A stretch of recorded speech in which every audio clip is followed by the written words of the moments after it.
strategic and academic. My 5 strongest professional competences are logical thinking, statistical thinking, mathematics, science and economics. The situation in which I had to use strong people skills was at ANAC, where I was leader. The incidents with the car washing machine occurred daily. People got really angry when, for example, damage was done to their car, so I installed a system in which complaints were filed and were handled afterwards via paper. The result was that the angry people got calmed down and that we had a file of every incident. The profit went up by a factor 5. One professional project that I finished well, among others, is the project of writing new procedures for Electrabel. I wrote new procedures because the incidents started to skyrocket. Therefore, a framework was necessary.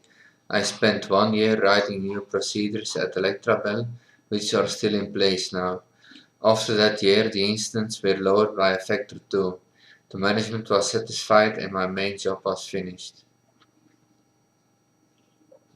My added value for companies will be logical and statistical thinking combined with my drive for results.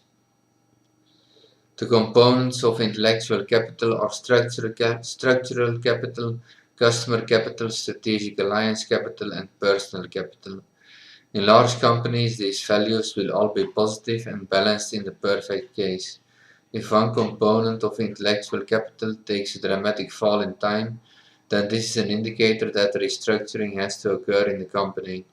The structural capital will usually remain consistent except when, for example, a takeover is being performed or a new business line is installed. The customer capital can be enlarged via salesmen and saleswomen, but also via promotions. If the customer capital takes a dramatic fall over time, then this is usually an indicator that the employee capital needs restructuring. If the customer capital is being lowered, it can be counterfeited via an active enhancement of strategic alliance capital. In small and medium companies, the above named components of capital will be smaller and may even in some cases be negative. In that case, this is an indicator that restructuring has to be performed in the company and, for example, a new CEO should be appointed. Even if a company is empty, the structural capital will always remain positive, notwithstanding that there may be debts, but debts usually are not large enough in empty companies to bring the structural capital below zero, although in some cases this may be the case.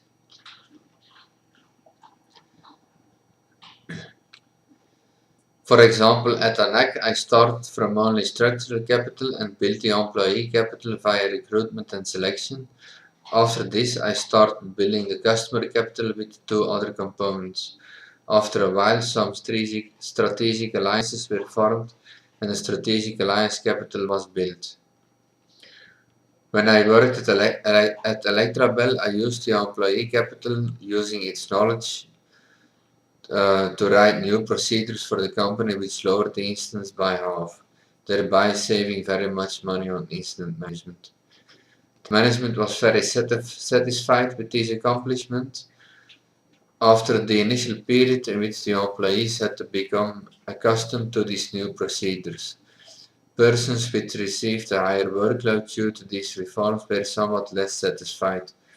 The solution was that we had to fire some employees who had less work and to hire some employees in the field that was intensified.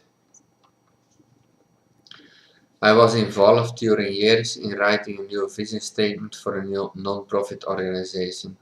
To this end, I had a lot of meetings which resulted in 2013 in a new vision statement.